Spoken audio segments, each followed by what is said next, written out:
Welcome to New Jersey Politics with Laura Jones. I am Laura Jones, and we are so glad to have you here. The House of Representatives recently passed groundbreaking legislation aimed at regulating cryptocurrency. Standing by to discuss these developments and the role of digital assets is Carlos Ivan Merino, New Jersey State Chapter President of Stand with Crypto. First, though, we are going to be focusing on a critical issue for New Jersey's coastline. That's the future of federal funding for beach replenishment. With shifting budget priorities in Washington, the Jersey Shore Partnership is urging policymakers to maintain robust support for these vital coastline protection projects. Joining us now is Grace Hanlon, Executive Director of the Jersey Shore Partnership. Grace, it's so good to see you. Thank you for being here. My pleasure. All right, so can you first start a little bit by explaining a little bit about why beach replenishment it is so critical for the Jersey Shore and what is at stake right now if federal funding is reduced? Okay, well, first of all, the shore is our first line of defense in protecting infrastructure during a storm. When you have wide beaches, you're going to have less destruction when there's a nor'easter or a no-name storm or, God forbid, a hurricane. Wider beaches protect infrastructure. They don't happen naturally. They do go away over time. And so with the partnership with the Army Corps of Engineers and the state, we're able to do projects that are called beach replenishment that put the sand back on the beaches and create wide, robust beaches that protect people, lives, and infrastructure. So a lot of people might recognize you because you used to be head of travel and tourism for the state. And when you talk about the Jersey Shore, I think, for myself anyway, often what comes to mind first is travel and tourism, going down to the shore. I'm not necessarily thinking from that meteorological point of view about how it is a defense. So can you just talk a little bit about also the economic impact as well as far as travel and tourism goes as well? Okay. Well, when I was director of tourism for the state of New Jersey, it was one of the greatest honors in my career. I fell hard for this entire industry. You have these small mom and pop businesses from Cape May up to Sandy Hook, passed down from generation to generation, committing which are actually helping to foster amazing memories from generation to generation. We all remember our first time going to a boardwalk or a beach. So it's vital for the economy of New Jersey. Last year in 2024, we had 54 million visitors to our 4 coastal counties, and they spent over $24 billion. So people coming to the shore is really great for the economy of New Jersey overall. It's good for the culture overall, the wonderful memories that we have as children that we want to pass on to our children. But first and foremost, it is protection. Wide, robust beaches protect infrastructure and protect us when we have a bad storm. Yeah. So you mentioned this long-standing partnership with the U.S. Army Corps of Engineers. So can you talk a little bit about this collaboration and how it's historically benefited New Jersey's coastal communities? Yeah. Sure. The Army Corps of Engineers, they're amazing. What they do is they survey the beaches. They stay on top of it. They look for hot spots. They see where erosion has taken place over the winter. And then they come up with the schedule of who's going to be next for replenishment projects. And they do it efficiently. Right now, beach replenishment pretty much is the only game in town in order to widen our beaches for safety purposes. So it is federally funded. And it is also, there's a match from the state, from the Shore Protection Fund, so that we have the funds available to keep up with these important projects that protect our coastline. Yeah. Well, what about the current administration, their budget priorities? Do you see challenges? And can you talk a little bit about how the Jersey Shore Partnership is responding to potential shifts? Sure. Well, listen, there's always challenges during transition. This is not new to the Trump administration. And I know there's a lot of news out there right now saying that it was cut from the federal fund. Of course, we're always concerned, period, no matter who the president is, that there's going to be a different shift in funding or a different way to access the funding. With that said, President Trump has been very positive with infrastructure projects. myself, national environmental organizations, we've been down in DC since April, speaking to our shore legislators at the federal level. And we feel very optimistic that we're going to get the funding. May it come down differently. It might not be in the appropriations bill that everybody was talking about last week, but it will come down a different channel, and you might have to ask in a different way. So we're optimistic and keeping really good conversations going with our federal partners down in DC and with the Trump administration. Well, and you've talked about coastal protection. It's a bipartisan issue. So do you have any examples to share of how bipartisan support, drives successful outcomes when it comes to the Jersey Shore in the past, currently? Absolutely. Well, I can tell you from my own experience, if we want to do these federal beach replenishment projects, you do have a 25% match from the state level. And we have something called a Shore Protection Fund, which as long as I've been involved with the partnership for at least 5 years, and as director of tourism, we've had bipartisan support in New Jersey from both Democrats and Republicans, protect our shore, protect our coastline, keep it resilient. So I give a lot of credit to all of our past governors and legislators for protecting our shore, keeping the Shore Protection Fund in place. And at the federal level, people have been protecting us. After Superstorm Sandy, we had bipartisan support to rebuild our beaches, do beach replenishment projects throughout the country. So everyone, I think it's not a partisan issue. People love the beaches. They want us to be safe for this generation and generations to come. Yeah, and you've urged local mayors, leaders to really engage with lawmakers. So do you have specific actions that you recommend that they take to best advocate for their towns to get that support they need at the state and federal level? Absolutely. If I were a mayor, I would say every quarter, every season, check in with your congressmen, with your senators, your state senators. Let them know how your beaches are doing. Let them know if there's a hot spot. Send them a photo. You can't assume everybody knows everything. There's a lot of coastlines in the United States, and the Army Corps is responsible for all of them, as well as our back bays and our channels. So keep those conversations going. Continue to thank them for funding the Shore Protection Fund, and let them know how your beaches are doing, and that you want them to continue to keep the beach replenishment projects going. Yeah. I mean, the Jersey Shore, it isn't just a local gem, and you've said it, it's a national treasure. We had a TV show over it. How does its economic and environmental significance really make the case for sustained federal investment? Well, first of all, the billions of dollars that you protect when a storm doesn't come barreling through your town, you can't put a number on that. But how about the safety? How about protecting the people from the shore? So it creates a natural barrier for safety purposes. You save billions of dollars in infrastructure that's not destroyed because you have a wide beach. For every $1 that's invested in beach replenishment, a tourist spends $400. It's like I said earlier, it's a $24 billion industry. And when it comes to the shore, no beach, no sand, no money. So tourists spend money, and that is a really good investment economically and, again, personally. Right. Many of us grew up on the Jersey Shore, and we want our grandchildren and great-grandchildren to enjoy our beautiful beaches. And with things, costing more and more and more, it's so easy to get to the Jersey Shore as opposed to, taking a long trip further away as well. Absolutely. And it gives everybody a chance to have access to the beach. Yeah. Regardless of your economic status. Walking on these beautiful beaches, it's priceless. And it supports the local businesses, the mom and pops, the pizza places, the t-shirt shops, the restaurants, the hotels, all of it. Yeah. It's I think it's just a wonderful asset to New Jersey and to the United States overall. So looking ahead, what are some of your hopes for working with the Trump administration and federal leaders to just ensure the Jersey Shore remains protected and resilient? Well, we're just keeping the conversations going respectfully. We're picking up the phone, talking to Congressman Van Drew's office, Senator Booker, Senator Kim's. I'm in touch with their chief of staffs.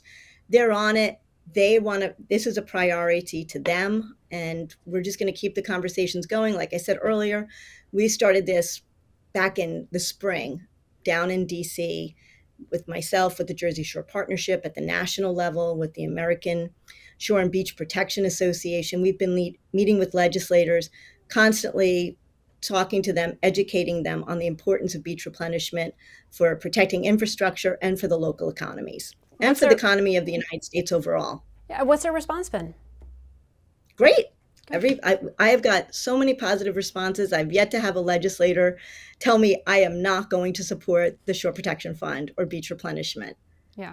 Well, finally, Grace, what can those living in New Jersey, residents, visitors alike, do to support the Jersey Shore Partnership, their mission, and really keep this issue on the radar of policy lawmakers? Well, join the Jersey Shore Partnership. It's free. And you'll be kept up to date on what's going on in the legislature. If we need a call to action, then we'll be on you'll get an email alert to reminding you, please call your legislator and remind them that beach replenishment is important to you personally because it's protecting infrastructure. It's important to you because it's protecting your business. And let your local legislators know one phone call, one email, one text, sending a photo, it goes a long way.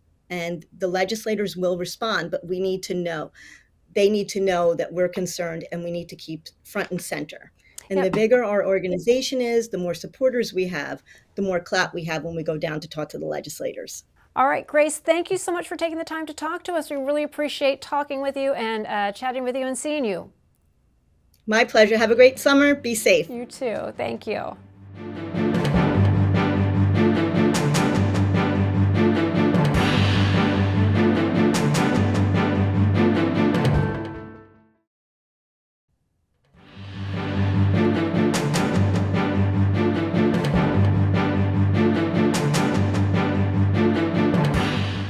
Congress is taking its biggest step yet towards regulating cryptocurrency with new legislation aimed at stablecoins at the broader digital asset market.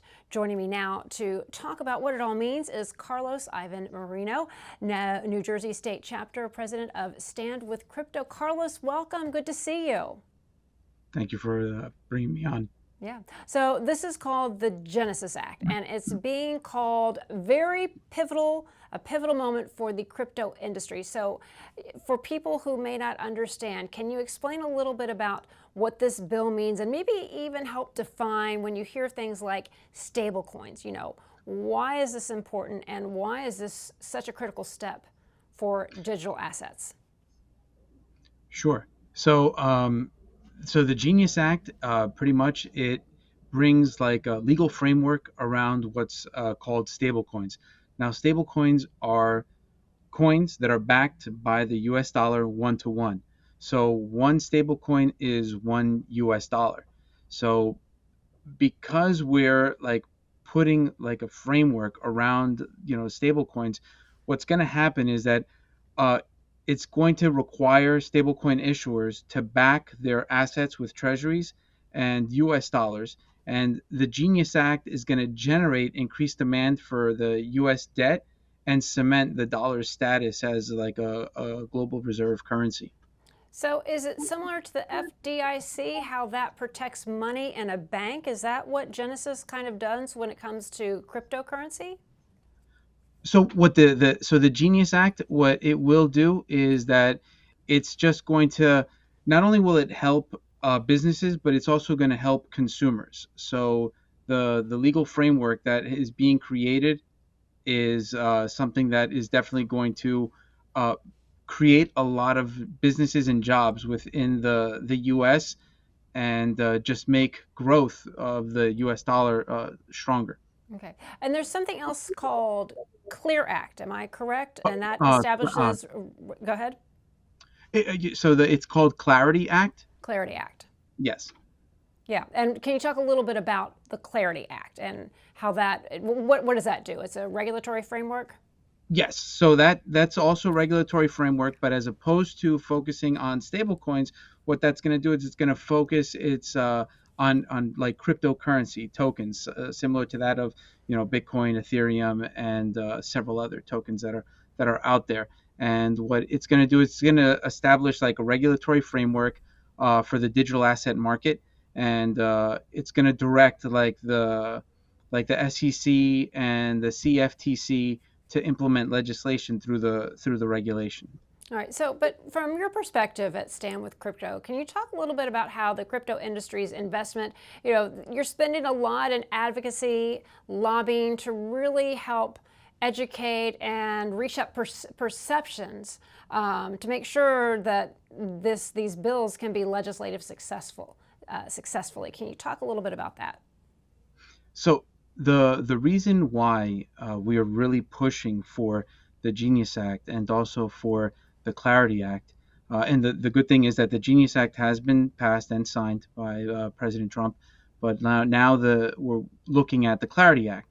But the reason behind all of this is when there is no regulatory framework, that's when bad actors can come in, and that's when people like you and me, we can fall into like certain schemes that are going on. You're always going to find bad actors, but with this regulatory framework, people will have to do regular audits. People are going to be held accountable. So this is a good thing, not just for consumers, but also for businesses that are looking for that regulatory clarity. Yeah. The House also passed a measure that would prohibit a central bank digital currency. So can you talk a little bit about and get your take on the decision and how it kind of aligns with the broader vision for cryptocurrency's role in the financial ecosystem?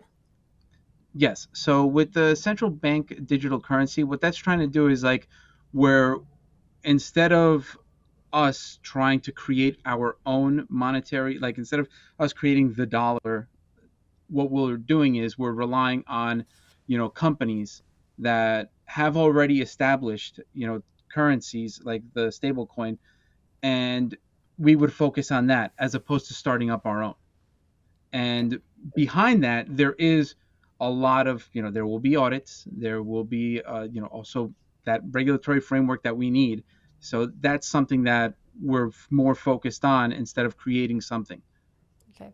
Here in New Jersey, from what I understand, New Jersey's been looking at exploring blockchain and cryptocurrency applications that would kind of modernize property records and reduce fraud. So can you talk a little bit about these initiatives? So now I'm throwing out a lot of things in my notes and background that, might be new terms that people haven't heard of. So can you just talk a little bit about how these initiatives are being implemented realistically in New Jersey's government and, and that potential impact? Okay. So what I can tell you with the deal that was struck recently with like the Bergen County and also with the company Balcony. I don't work for them, but like I can just give you a broad overview of what I do know. And when you take a look at like the blockchain is, think of it like a Google Doc where you're putting information on there. Once that information is there, it cannot be tampered with. So what Balcony and what Bergen County are doing, the Bergen County Clerk's Office, is that they're creating a digitized version of a property deed. So now with AI becoming this big thing, and also like scams, people are always trying to find ways to just come up with these bad actors come up with scams. Using blockchain as a verification tool will definitely help prevent any type of fraud. And on top of that, by digitizing everything, you're actually going to be saving money in the sense of, man hours. Because when you're putting together a document, it's going to take a lot of time. But by digitizing stuff, you'll be able to upload and it'll be done. And, there's just a bunch of ways that blockchain and government can work together, and it will streamline government services and also help when it comes to saving taxpayer dollars. A lot of people might be listening here and thinking, okay, that seems, we in the quest to simplify, sometimes technology makes things more difficult. For those who might be kind of skeptical, thinking, oh, I don't know, digitize this and do that, doesn't that open it up for fraud? Doesn't it open ourselves up for more hackers? What can you say, again, because so much of what you do is about trying to inform, give perspective and context. So can you talk a little bit about people who may be saying, I'm not so sure about this. This seems like a lot of technology that could be vulnerable, that could make ourselves more vulnerable. Yes. So the beauty behind blockchain is that it uses cryptography. And with that, you're able to wrap information or, any type of data, or, you can wrap in cryptography. And by doing that, you're keeping data safe and you're making it harder for hackers to try and take advantage. The problem right now is that there's a lot of systems that are in place that do not use any sort of cryptography. That you'll see two factors of authentication that are out there and different ways to keep things secure. But when you're using the blockchain, you know, it's very hard to tamper with. Does it make it hard for people who are trying to access it to be able to access it? If I'm trying to do this, I might say, I don't even know how to access what I have to understand, even though so it has all these layers, as you're talking about, of security. What about from the user, the practical aspect of that? So in regards to the user, I do know that there are ways that you can make things user friendly. And I'm sure that these entities that are working on these products are making sure that it's easy for people, regular people that don't know much about this, to be able to access it without having any problems. I would say 20 years ago, 10 years ago, that may have not been the case. But now, there's ways that we can simplify things to make it easier, because at the end of the day, what we want to do and what a lot of these companies want to do is they want people to use it. And in order for them to be able to use these products, it has to be, user friendly. Yeah. We've been talking about what Congress is doing. What about in the state legislature? The General Assembly did pass a Digital Asset and Blockchain Technology Act that's regulating digital assets. So can you talk a little bit about what's happening here in New Jersey and the benefits for those living here? So I would say that here in New Jersey, there's still a lot more that we can do. Like in regards to, like blockchain companies coming in, because one of the good things about New Jersey is that, we are right in between two major cities. You've got Philadelphia and then you have New York. And then us being in the middle, it's great. Like we are able to attract people. And the idea that I would say that, I have not seen, but it would be great for there to be, I guess, like a roadmap where we can attract more businesses, because, there is a little bit of a gray area. And some businesses, when New York created a bit license, a lot of businesses from New York came over to New Jersey. And, right now they're trying to figure out, should we stay in the state or should we leave the state? Okay. Because they're seeing other more crypto friendly states. There's like Wyoming, you have Texas, you have Florida. And that's something that we don't want. We want businesses here that we could put on the tax rolls. And the other thing that we'd love to see is that, by having more opportunities for jobs, New Jersey, when it comes to higher ed, we've got really, really good universities. You've got NJIT, you've got Stevens Institute, you also have, Seton Hall, Rutgers, Montclair State University. And instead of letting these graduates leave the state, why not find ways to keep businesses here and also allow them to hire the students that are graduating? I mean, you are definitely touching on something that so many people discuss, and it's something that came up recently in the governor's race. It is a constant theme that we spend all this money on educating our students, and then they leave. Also, businesses, they go across the river to Pennsylvania, where taxes may not be as high, where there's less red tape. So can you talk a little bit about the next steps for the crypto industry and what challenges you foresee in fully implementing some of these reforms, particularly aligning with federal and state efforts like those here in New Jersey? So I feel that within the next 5 to 6 months, we're going to get more like clarity on how to go about doing this, like how companies can go about, like establishing businesses here within the state regarding stablecoins. And in regards to the Clarity Act, I do like once that gets passed, I'm sure that we'll definitely see a more like I guess an influx of businesses trying to establish themselves here within the state.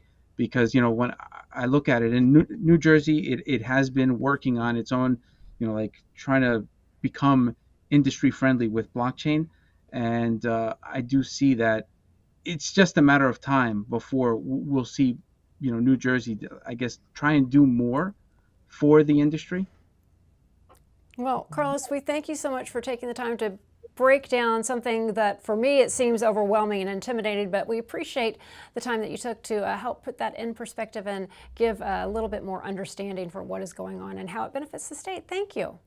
No, thank you very much.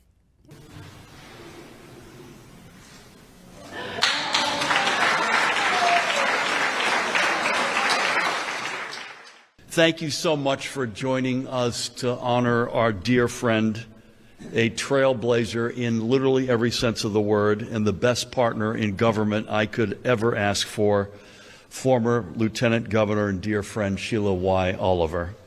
During our 6 years of partnership, I was constantly reminded why she was the ideal person to lead the office of Lieutenant Governor.